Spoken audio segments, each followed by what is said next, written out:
SLR, that is Statutory Liquidity Ratio.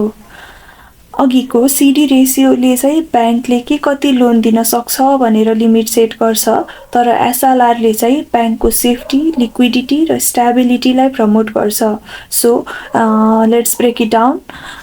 SLR भनेको basically ब्याङ्कको compulsory safety investment हो।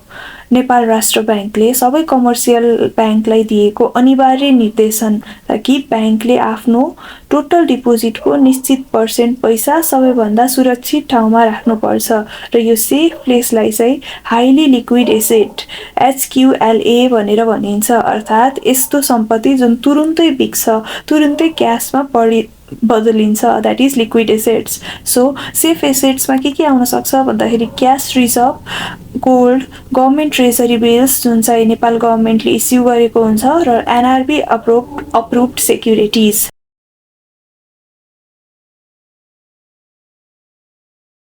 And what is the important part here is यो पैसा लोनमा दिन पाइदैन।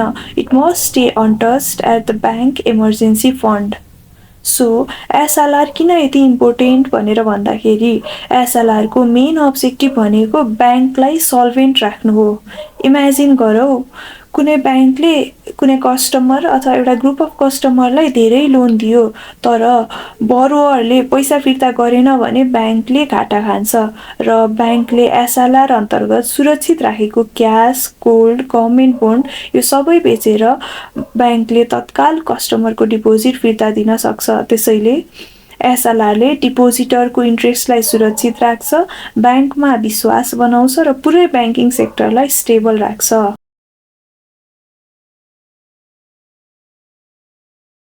So next is how SLR is calculated.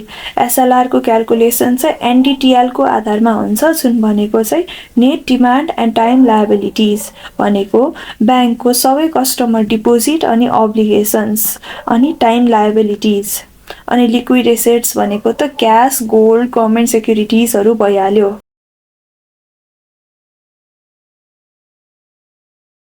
So Nepal राष्ट्र ब्याङ्कले चाहिँ सल्भेन्सी म्यानेज गर्न SLR युज गर्छ।